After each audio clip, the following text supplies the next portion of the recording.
20 साल पुराना वो केस जिसकी फांसी पर आज भी सवाल उठाए जाते हैं, वो केस जिसको आज तक कोई भी समझ नहीं पाया, इसी केस की फाइल को अब सीबीआई पढ़ने की जरूरत क्यों महसूस कर रही है।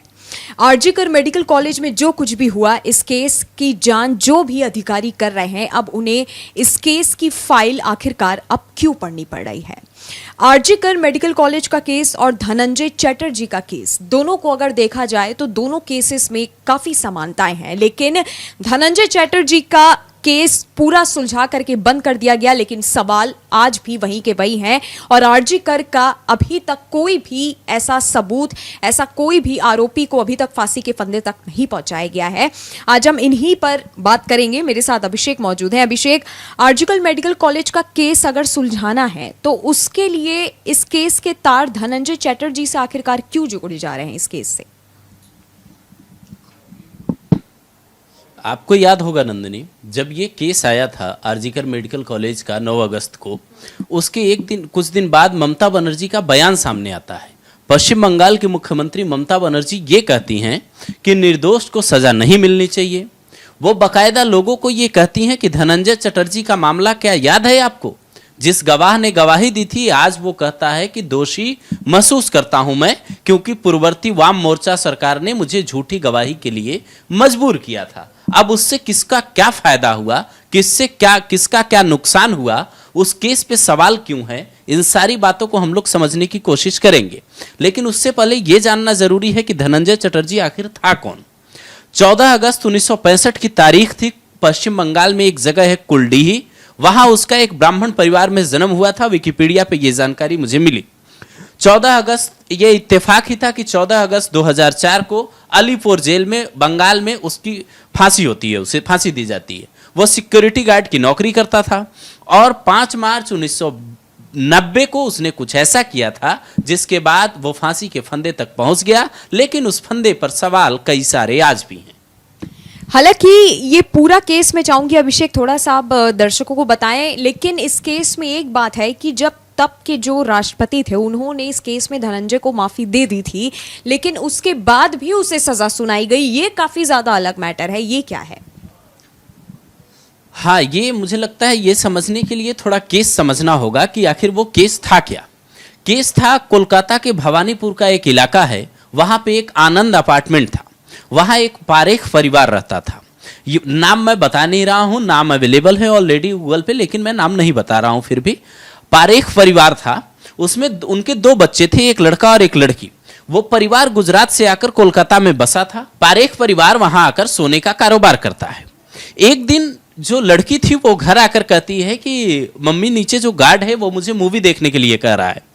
ये शिकायत उसके पिता तक पहुंचती है और उस गार्ड की शिकायत की जाती है, ऊपर उसका ट्रांसफर हो जाता है, उसको नई नौकरी मिलती है। लेकिन सवाल ये उठता है उस दिन कि जब 5 मार्च को उसको दूसरी जगह ज्वाइन करना था, वो उसी दिन वहां जाता है और वहां के गार्ड को बोलता है कि मुझे तीसरे माले पर जाना है। ये वही तीसरा माला था जहां वो पारेख परिवार रहता था। और वहां पे बाकायदा उस दिन उसकी माँ भी घर पे नहीं थी, उसके पिता भी घर पे नहीं थे, और वो जो नाबालिग लड़की थी, कहा जाता है कि उसने उसके साथ गलत हरकत की। और उसके बाद जब उसकी माँ मंदिर से लौटकर आई तो देखा कि लड़की लथपथ पड़ी है, उसको हॉस्पिटल ले जाया जाता है और 3 घंटे बाद पुलिस को खबर मिलती है। पुलिस इस केस में धनंजय चटर्जी को करीब 7 दिन बाद गांव से गिरफ्तार करती है।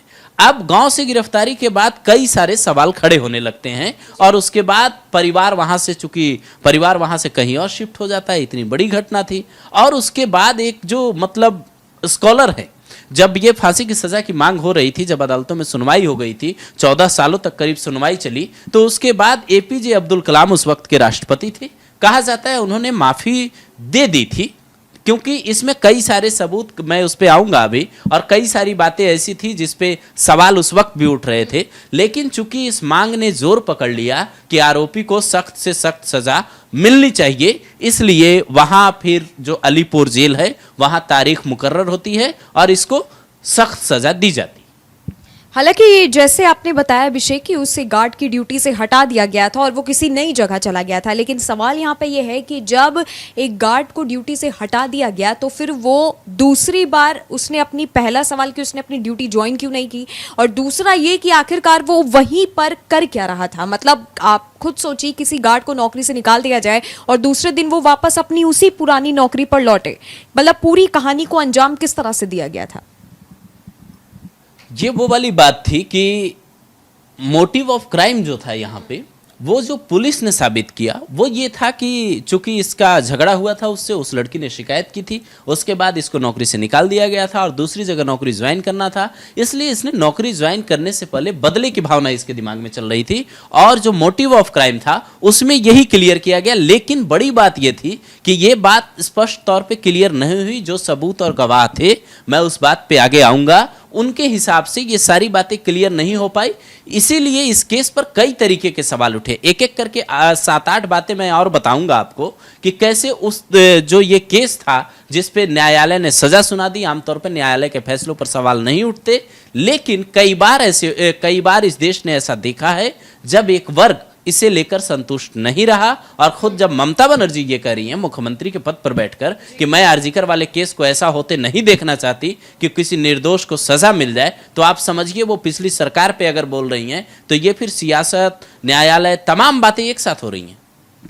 हालांकि जिस तरीके से आपने धनंजय चटर्जी का जिक्र किया है, जो दर्शक हमें देख रहे हैं, मैं कहूंगी कि अगर आप भी एक केस पढ़ेंगे तो आपके मन में 2 सवाल उठेंगे। पहला ये कि जो अगर गुनाह किया हुआ था तो अगर जो सजा हुई है वो सही है, लेकिन अगर किसी आरोपी ने कोई गुनाह, मान लीजिए उसको आरोपी सिद्ध कर दिया गया लेकिन वो गुनाह उसने नहीं किया है, वो सबूत उसके खिलाफ मिले तो हैं लेकिन वो पूरी तरह से पुख्ता नहीं हो पाए, तो फिर किसी बेगुनाह को सजा नहीं होनी चाहिए।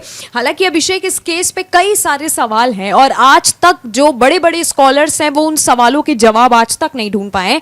मैं चाहूंगी वो 8 सवाल कौन से हैं वो आप बताइए। एक Indian statistical institute of Kolkata करके है, वहाँ के स्कॉलर इस पे बाकायदा रिसर्च करते हैं इस केस पे, क्योंकि 20 साल पुराना केस है, इसलिए रिसर्च करने के लिए तमाम चीज़ें अवेलेबल हैं ऑलरेडी। तो उसमें जो पहला सवाल उठता है, उसको जब मैं पढ़ रहा था तो उसमें जो सबसे पहला सवाल है वो ये है कि धनंजय के कपड़े पर खून के कोई धब्बे नहीं थे, जबकि वो लड़की खून से लथपथ थी। दूसरा बड़ा सवाल ये था कि 5:20 पे माँ मंदिर गई, ऐसा गार्ड ने बताया। लिफ्टमैन ने कहा था कि 4:10 पे वो मंदिर गई थी। अब सवाल यह था कि 5:45 पर जब धनंजय को एक गार्ड ने आवाज लगाई और उसने कहा कि मैं नीचे आ रहा हूं, तो पूरे मिलाकर 25 मिनट उसके पास पूरी घटना को अंजाम देने के लिए थे।